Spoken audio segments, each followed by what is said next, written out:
Okay. Hey, everybody. It may be a little bit noisy in here. I've got the laser going. I've been running some stuff. But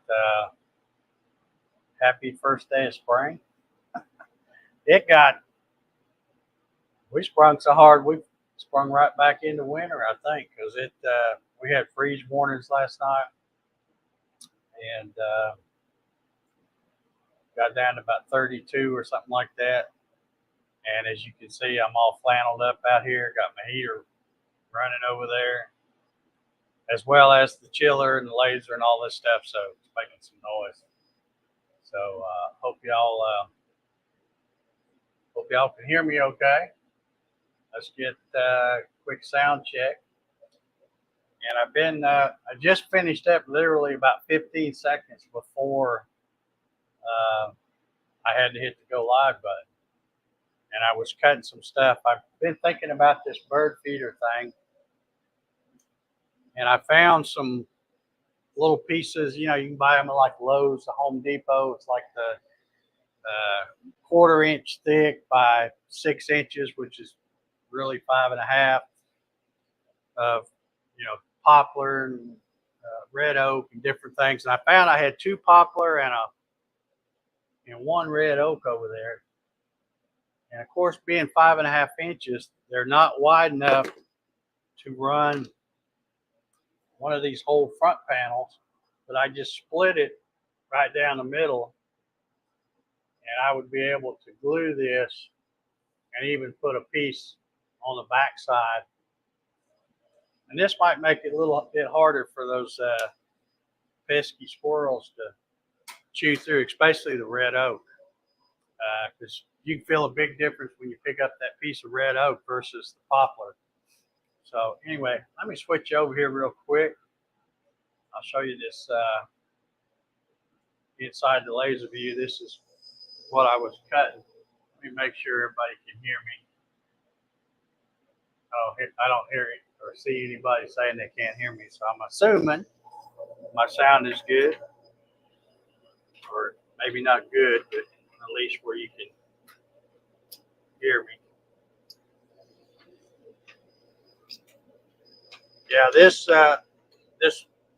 using this stuff here, especially the red oak, I was testing this piece of poplar first, but that will make it a little harder for them to chew through, and it will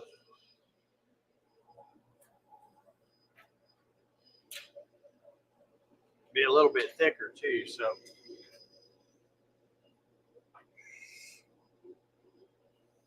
and you can see I had to really try to clamp this down because these things have been sitting around and cupped on me.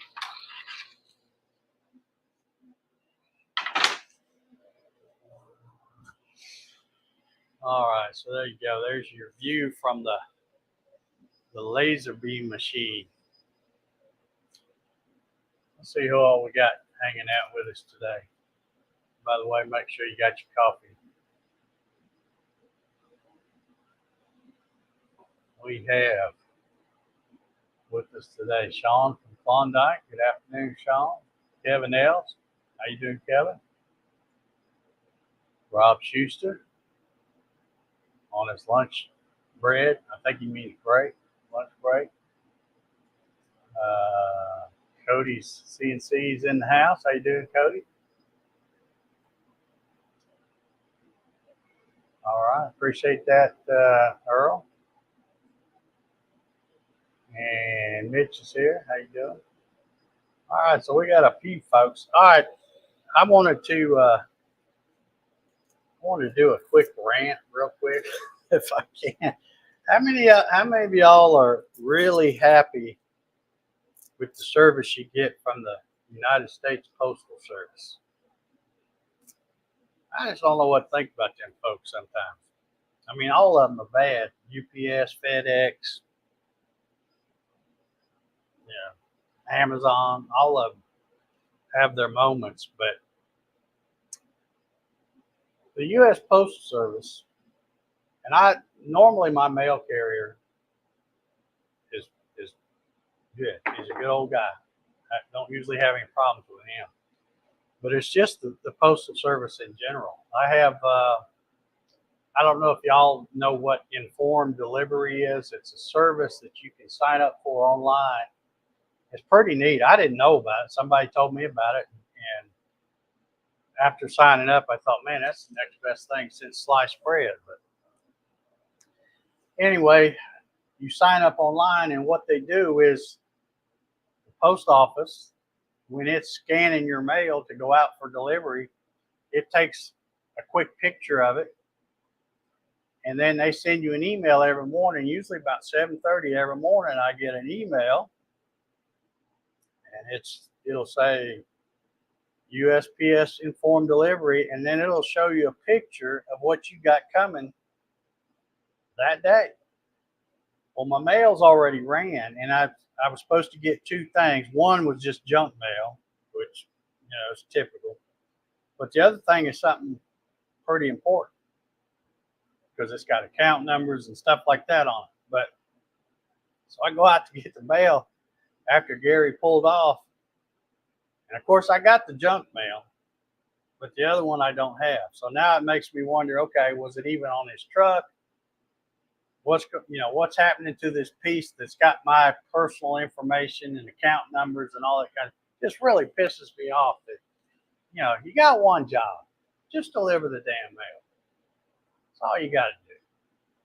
Make sure this number matches what's on the mailbox. Stick it in. Anyway, that's my rant for this morning. Let's see what else we got going on here. Bart's in the house. How you doing, Bart? Yeah, well, I'm talking about just getting regular mail, Sean. I do use the Postal Service a lot to ship stuff, but it's usually stuff that's small and I can ship it priority mail. Usually their priority mail isn't too bad, although the last time I shipped something, which was just last week, it was going to Ohio. I shipped it on Monday. They were supposed to have it by Wednesday, and they didn't get it until Friday. And I don't know why, but for some reason it took 3 days to get out of Georgia. I don't know. Like I said, they got problems. They got some big problems. Okay, looks like a few people have it. All right. If you tuned in yesterday, you might guess that I've probably got some more bird footage for y'all today. If y'all tuned in yesterday, you know the story, so I won't rehash it. But I decided to put that feeder back out yesterday afternoon, pretty late yesterday afternoon, and there was no activity at all, no birds or squirrels get into it. Just nothing. And I'm pretty sure it was because yesterday afternoon the wind kicked up. It was really windy, and typically they don't. I don't know about squirrels, but the birds, if it's real windy, they won't. And the thing's all swinging around, they won't come up to it. So anyway, I started bringing it in last night, and I thought, well, Dave, you're going to be up before the sun comes up anyway, so just leave it out there. And then, we'll see what happens this morning. Well, this morning it was a lot calmer. It was colder, but it was a lot calmer. So I set up my trusty camera and just kind of waited for some, see if any birds showed up. And a few showed up. So let me show you what happened there.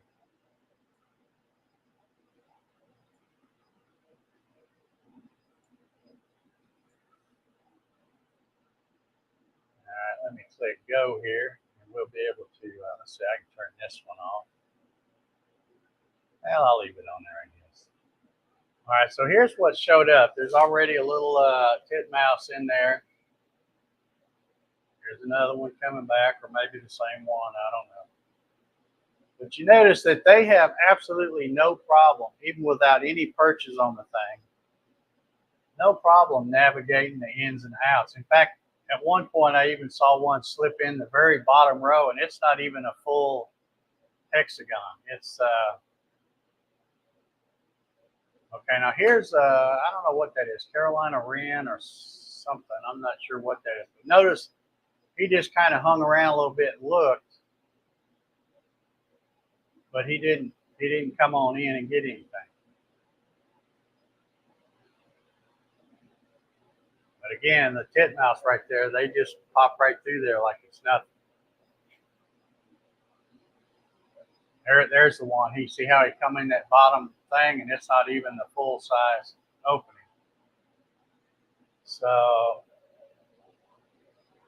okay, now here's my my dilemma here now is got Mr. Cardinal coming to hang around. He scares off this one that doesn't get in there yet.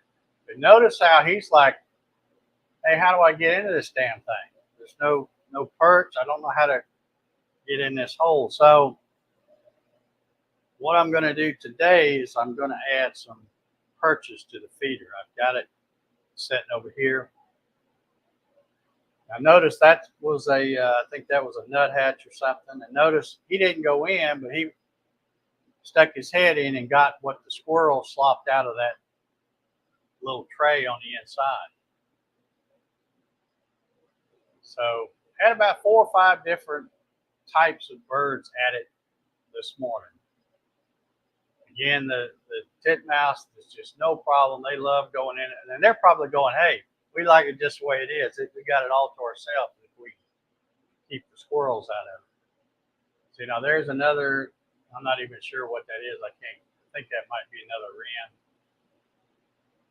See, he finally figured out he can hang on the outside and stick his head in and get what's fell out of that tray thanks to that stupid squirrel.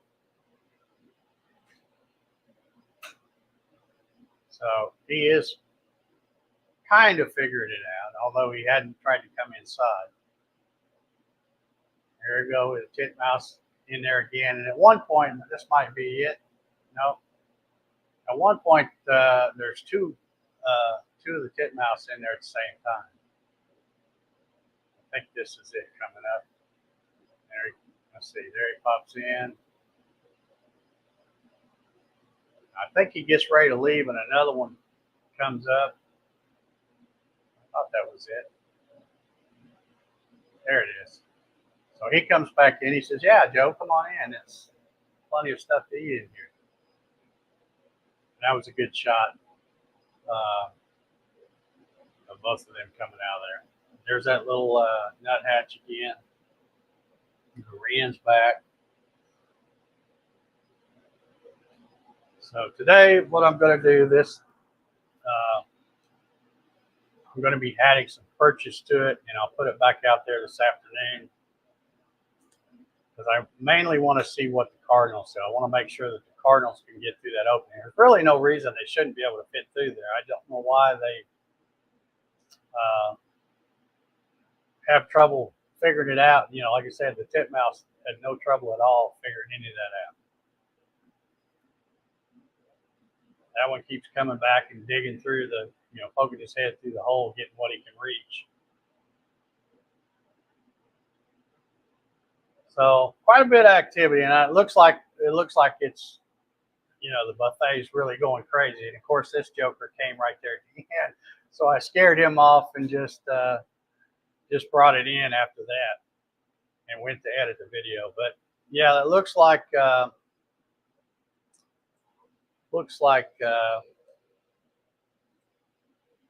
it was really a lot of traffic, but there's really several minutes in between those things. I edited all that, cut it out, because a lot of times I'm just sitting there staring at an empty feeder waiting for the next one to come along.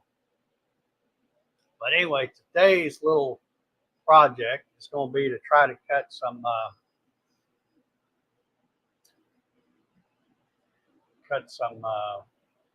perches for this thing.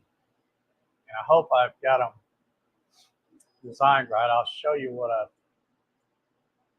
got designed here.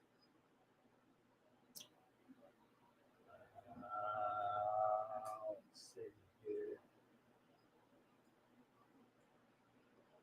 So here's what I've got. I'm going to And it may not make a whole lot of sense, but these pieces, if I did them right, they're going to crisscross and interlock and then go up underneath the thing, and it'll get glued to the bottom, and then the slot right here is where these smaller pieces will go. That'll be the perch. So hopefully I can get all those run while we're here. Let's see if I miss anybody to say hello to. Clyde's in the house. How you doing, Clyde? Claude says that's a SIG feeder. Well, it is, and it's really great if you don't have any squirrels. But if you want the files, Sean, I'd be happy to send them to you. Mary Mallory's in the house. How you doing, Mary? Charles Steve, welcome on. So let me, I don't know what you want to look at. I'll make this the big view while I hunt some material.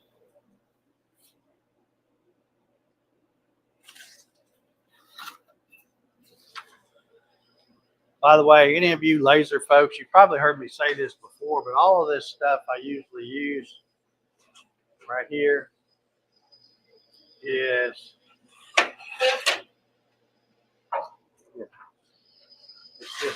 it's just good old Home Depot material, but it's the Columbia Forest Products.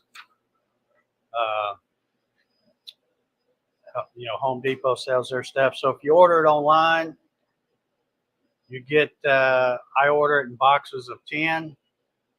It's a 1/4 inch, which it's really under a quarter. It's more like about 0.2. But it says 1 foot by 1'7" or 19 inches. And it is great stuff. You can get it in, this is a piece of birch here. You can get it in mahogany, oak, all different things. But the cool thing is Columbia Forest Products is in, I always forget, I think it's North Carolina, South Carolina, one of those two. I think it's North Carolina. But anyway, if I order it online, Home Depot sends the order to them and they just drop ship it from that location. So I can usually have it sometimes the next day, or usually for sure within 2 days. And it's always good quality stuff. It cuts really nice. So let me see where my origin is. Looks like I've got it set there. I've still got to set the focus yet, Dave. Come on. Don't forget that, because that other stuff was thicker, so it's not going to be the same. All right, let me run it up.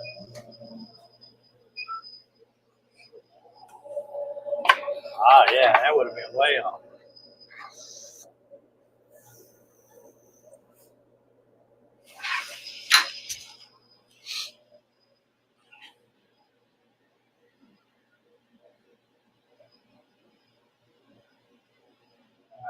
Let's see. Okay.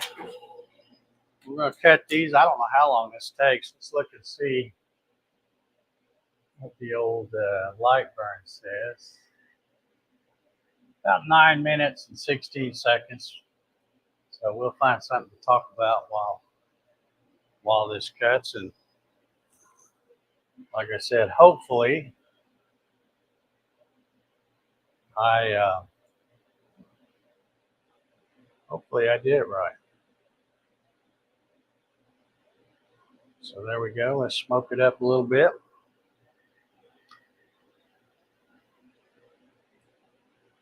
Let's see if I can clear off some of this. Let's see. We'll stop sharing that. And we'll go. Yeah, we'll do it.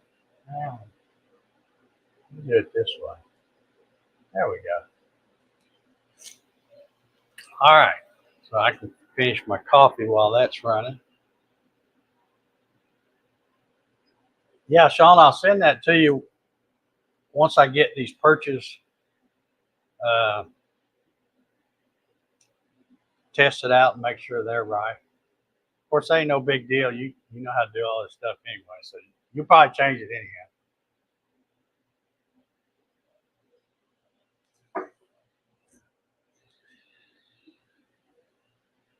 Sean says, what is the distance from your piece to the laser? Sean, I'm using the,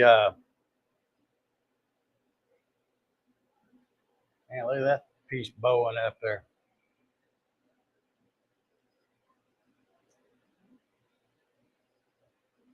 I'm using the 2-inch, well, I bought the 4-piece lens kit from American Photonics, and I'm using the 2-inch lens. And they always send a stupid battery and tell you that that's the perfect type to use it. But you know what? Why not just send you something that you can use to set the focus? Because the battery, you set it down, it's going to roll off. But anyway, I just measured the diameter of the battery, and it's roughly, roughly 10.3 millimeters. So I made a couple of these, and again, this is cut out of that same kind of poplar I was cutting a while ago. But that's what I use to set focal length on. And the good thing about using those lenses from American Photonics is it's the same whether I've got the 2 in, the 1.5, the 2.5, or the 4-inch lens. It's all made so that you use the same gauge for focusing.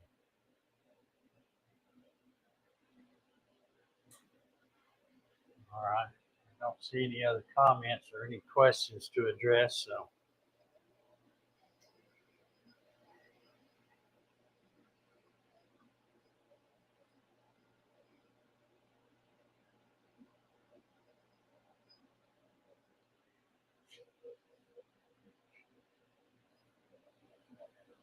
About 3 minutes in, so. And this is just something I whipped up. It's didn't really put a whole lot of thought into it, but I'm hoping that once I get these purchase glued on there, that then when Mr. Cardinal comes up there, he can park it and think about it a little bit and go, oh yeah, you just go through these holes. So I'm pretty sure there's no reason why he shouldn't fit through those holes, because in the, you know, I told you about that guy who had the YouTube videos yesterday. You know, when I watch his videos, he's got cardinals and stuff going through those rings of pipe that he used.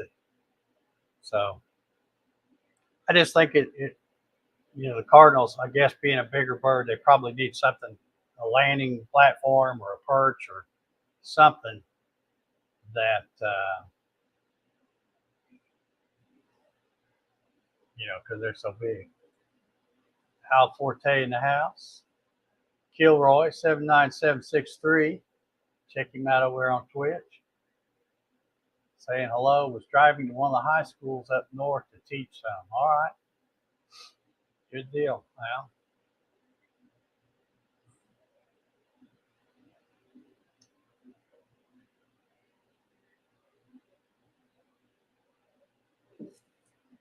Can y'all hear all the other noise? I think,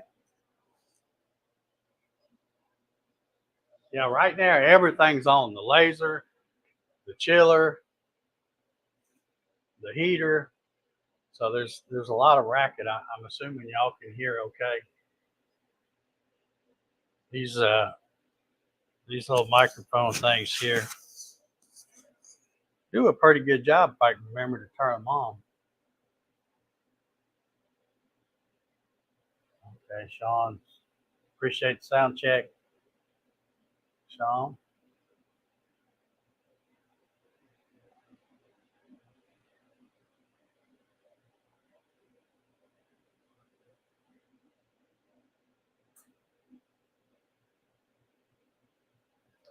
Yeah, hopefully, if I didn't miss, okay, the heater just kicked off. If you heard that click, I don't know.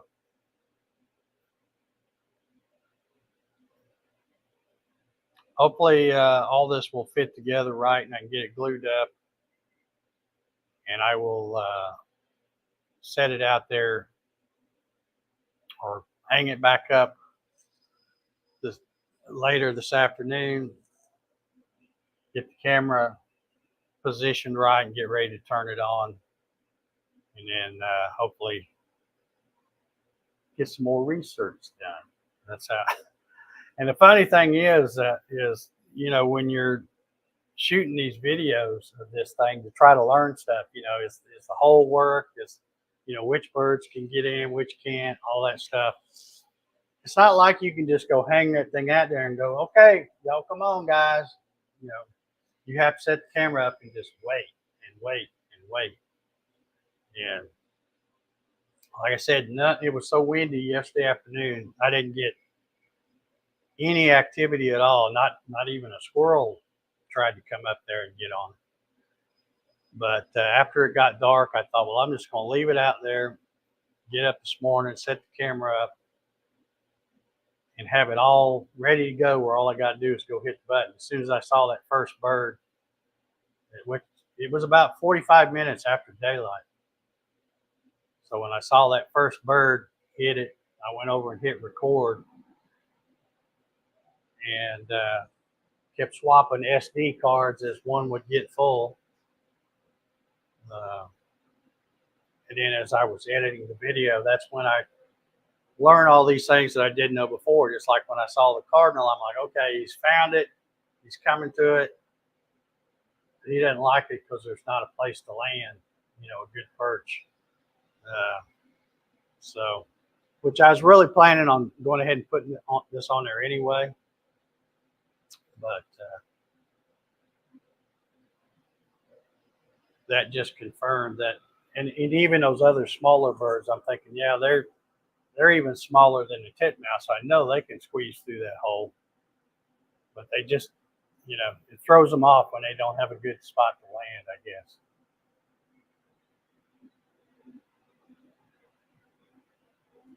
It says I'm on a phone and only hear you. I don't know how you guys watch stuff on a phone. I can't do it.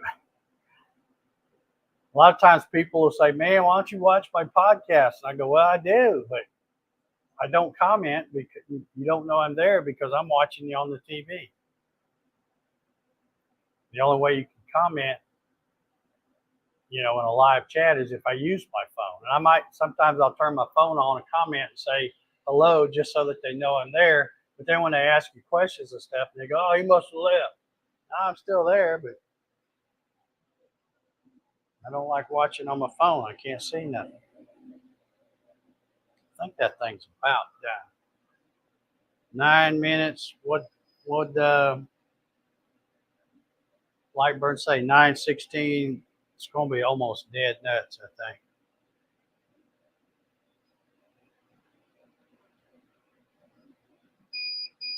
$9:16 on the money. All right, let me get this stuff out of here.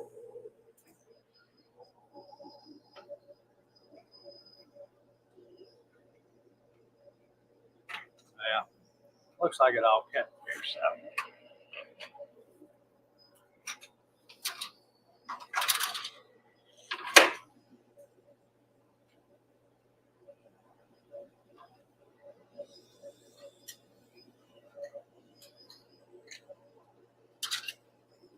Now we'll see how good my mathematics was today when I was drawing this up.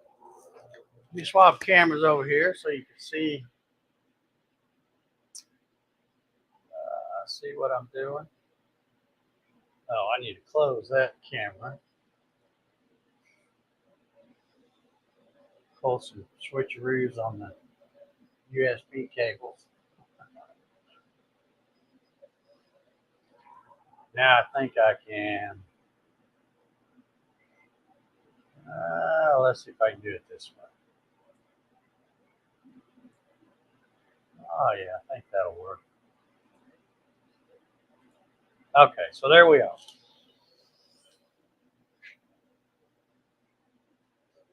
And I should have already had this thing. Let me get rid of this. I should have already had this thing emptied out because the squirrels, every time they jump and make the thing swing real hard, it slops all that stuff out. So let's see if I did this right. I think.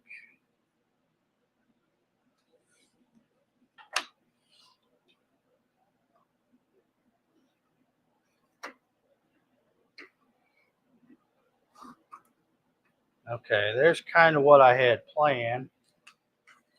And let's see if this thing.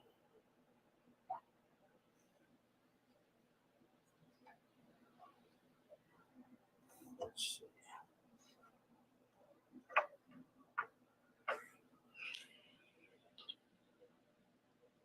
Yeah, maybe. I could probably. Oh, there it goes.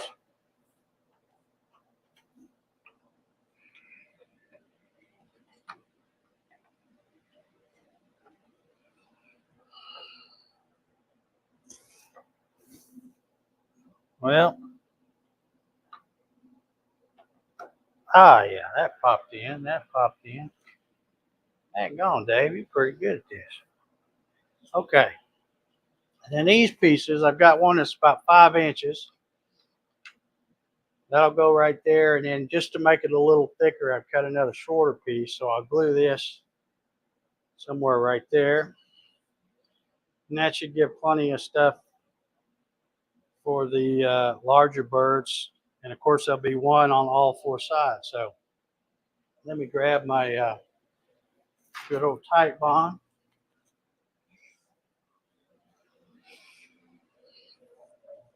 Check. I have to come over here to check comments. All right, nobody saying anything. So, well, let's see. I guess I probably should. Yeah, that fits snug.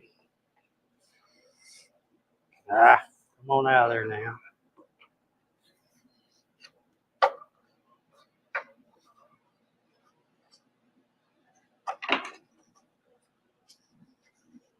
Okay, I think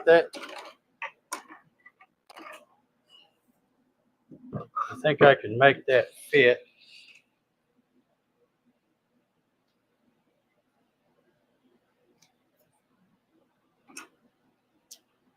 Let's see. That one goes right there. This one. No, that's not. Oh, I'm in the wrong spot here. There we go. Okay, so that's going to go like that.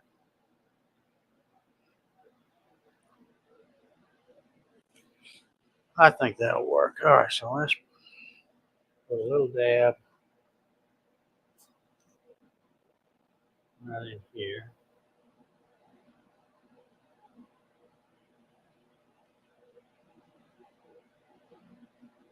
I always make a mess trying to do this.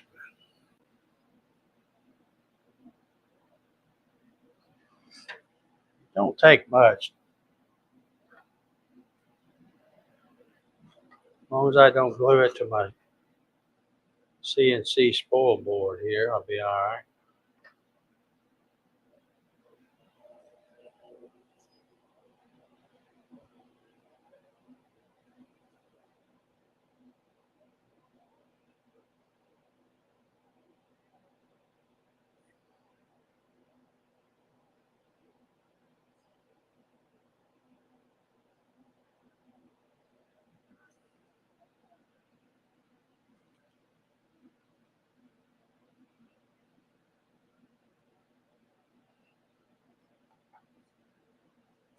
Okay.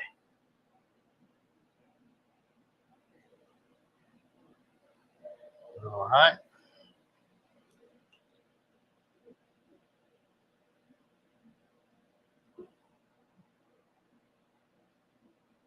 I'm just going to eyeball this. Nothing's critical on it.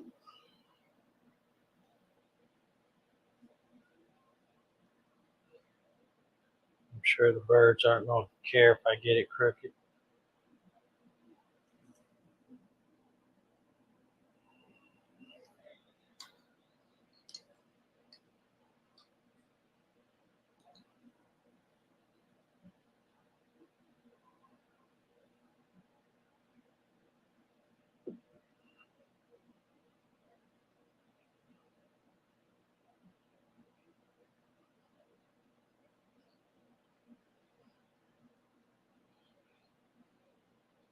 Sometimes on certain things that I'm doing, some little laser projects, I might use CA glue.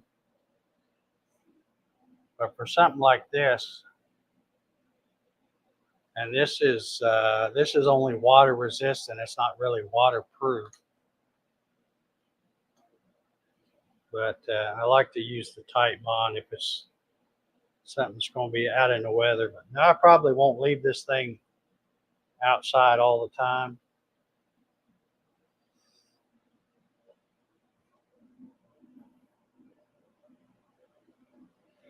I should have checked. Yeah, I guess y'all can see what I'm doing. Not that anybody cares. But.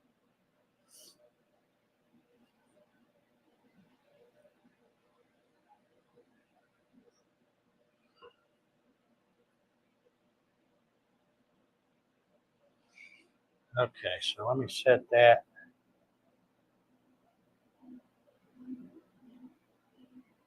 Set all these close enough. I can get one of my weights.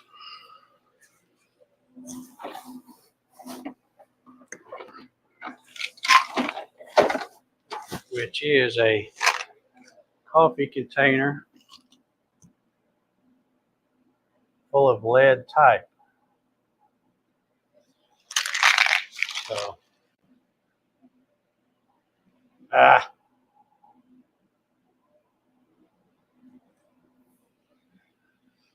it's hard to set that down without.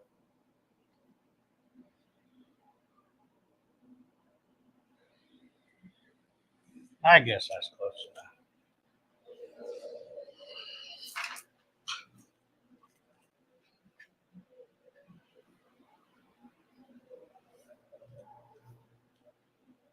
Okay.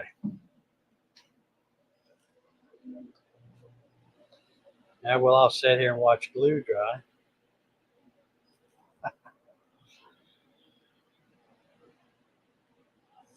Well, I forgot to turn on my little banner. I knew when I made it up I'd forget to turn it on. If anybody wants to watch these little coffee sessions and laser sessions or whatever you want to call it, be sure and best place to watch is YouTube. I broadcast this to Facebook too, but like if I look right now, there's one person on Facebook watching, so YouTube is much more popular. Let's see how long we've been on here. 39 minutes. I guess we'll wrap this one up in a little bit because there's not going to be much else to see. We'll let that glue dry. I'll put, I guess I should probably go ahead and put the glue on that other spot and then just set the feeder on top of it. But I'll wait a little bit. But anyway, I'll get all the glue dry and get this thing all glued up. Looks like it's going to fit together okay. I'll set it out there, and then maybe I'll have some more cool bird footage for you tomorrow. If y'all like that. If you don't like it, I don't know what to tell you. It's just it's something I'm playing around with right now. And Sean, I will send you the files for this once I get it all weeded out. And I don't know, were you watching yesterday, Sean? I don't know if you were or not, but part of the problem is this plywood. This is the web pattern, hexagon shaped pattern that I use. That's made for it to where the birds can go through, but the squirrels can't. But the problem is a squirrel worth his peanuts could chew through this in about 5 minutes. So that's why I was trying to come up with different things, making this panel out of a little thicker hardwood stuff. So, it's not the end of the world because, when you got your own laser and stuff, they chew one out, you can just open the hole back up, cut all the stuff out, glue a new one in or something. But I would like to figure out something that at least makes it a little tough for them. But I think one of the things I'm going to do, I found, I tell you folks, I don't throw nothing away. I found a roll of flashing that I've had forever. And I'm going to take some of that and I'm going to cut one of the roof panels and or the two roof panels, lay them on trace around it, and then cut it out so I can make the roof on the outside that flashing, because that'll make it a little trickier for the squirrels if they come down from the top, because I'm planning on making another one of these and putting it out front on what used to be my flagpole, and have it go out on that flagpole bracket where it angles out, and then drop it down a foot or two. And that way, if the squirrel tries to, he won't be. It'll be up high enough where he can't jump that high. But so he'll have to come up the railing and go, do a trapeze act out on the, or a tightrope act out on the pole. And if he gets to the end, I want him to have something slick, and especially in the Georgia heat, it'll be hot. So, if he comes down, he'll hit that flashing. So maybe that will prevent the one in the front. Now in the back, where I like to have it hanging right outside the door where I can watch them. That I'm still going to come up with some things. I may try to make some kind of baffle or something on a string and put underneath this thing, because they come from underneath and jump up. But I don't know. The hard thing is my deck railing's right there, so they kind of get a good place to jump from. So anyway, anybody got any questions or anything before we get out of here? Been on here about 45 minutes. Everybody's being real quiet over there in the chat. Looks like.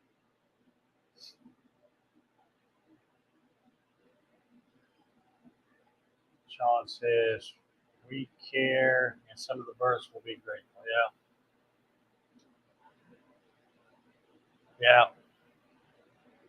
The squirrels may not like me, but the birds should.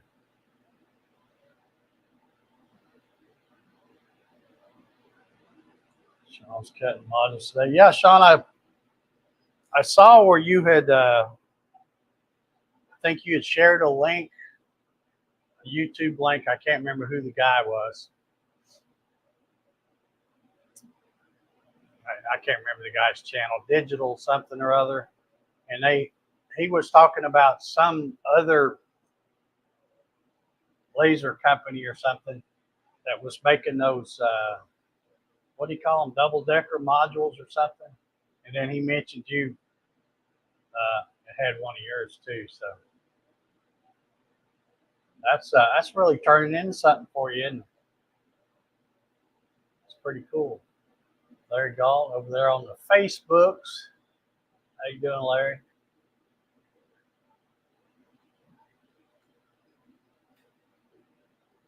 Rob says there are some great videos of squirrels figuring out how to get past obstacles for bird feeders. Yeah, they are. I tell you, they're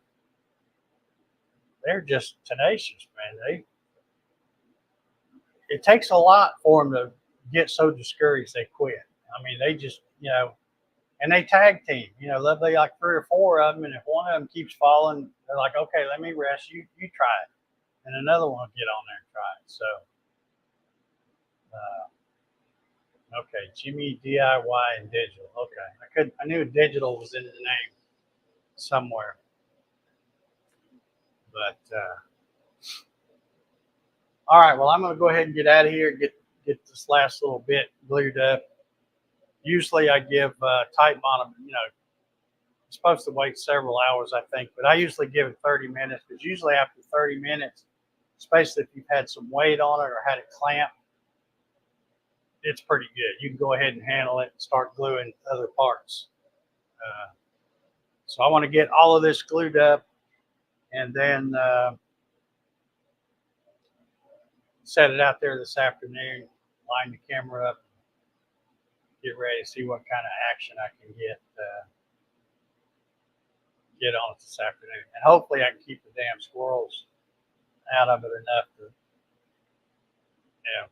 just to find out whether the Cardinals going to make it and stuff like that. So anyway, we will get ready to get out of here. Thank y'all for tuning in. May try to do another one of these tomorrow.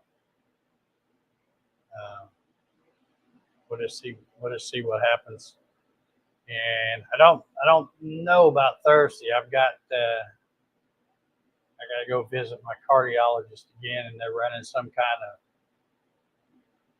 test or something, and I haven't had one of these, so we'll see how that turns out. I got to be there at 7:30,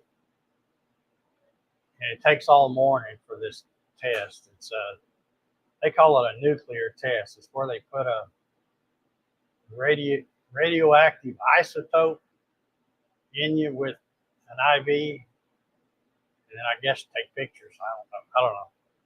But that takes all morning, and then I think 11:20 or whatever, I meet with the cardiologist to talk about whatever they found, or if they found anything. So I don't know if I'll be feeling up to snuff to do anything Thursday or not. But anyway, we'll probably do one tomorrow. I'll let you know what happened with this, with the purchase and all. All right, so let's get ready to get out of here. Everybody have a good one, and we will see you probably tomorrow.